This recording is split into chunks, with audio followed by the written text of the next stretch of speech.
నమస్తే, welcome to Telugu One Cinema. This is Divyasri. Superstar Rajinikanth, Ranjith కాంబినేషన్లో తెరకెక్కిన చిత్రం కాల. తెలుగులో కూడా అదే పేరుతో విడుదలైన ఈ చిత్రం ద్వారా తెలుగు ప్రేక్షకులకి పరిచయమైన బాలీవుడ్ నటి హ్యూమా ఖురేషి ప్రస్తుతం యష్ అప్కమింగ్ మూవీ టాక్సిక్లోనూ కీలక పాత్ర పోషిస్తోంది. హ్యూమా ఖురేషి సోదరుడి పేరు ఆసిఫ్ ఖురేషి. ఢిల్లీలో నివాసం ఉంటున్నాడు. నిన్న రాత్రి 11 గంటల సమయంలో ఆసిఫ్ ఇంటి వద్ద ఒక వ్యక్తి స్కూటీని పార్క్ చేశాడు. దీంతో స్కూటీని తీసేయాలని ఆసిఫ్ కోరగా పార్కింగ్ చేసిన వ్యక్తి ఒప్పుకోలేదు. చివరికి ఇద్దరి మధ్య మాట పెరగడంతో స్కూటీ పార్కింగ్ చేసిన వ్యక్తి మరికొంతమందితో కలిసి ఆసిఫ్పై పదునైన ఆయుధాలతో దాడి చేశాడు. ఆసిఫ్ రక్తపు మడుగులతో అక్కడికక్కడే కుప్పకూలిపోవడంతో చుట్టుపక్కల వాళ్లు దగ్గరలో ఉన్న హాస్పిటల్కి తీసుకువెళ్లారు.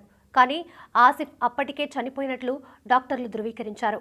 ఈ హత్య విషయంపై ఆసిఫ్ భార్య మాట్లాడుతూ, పార్కింగ్ విషయంలోనే గొడవ జరిగిందని, స్కూటీని పార్క్ చేయవద్దని అన్నందుకే చంపేశారని కన్నీరు మున్నీరవుతోంది.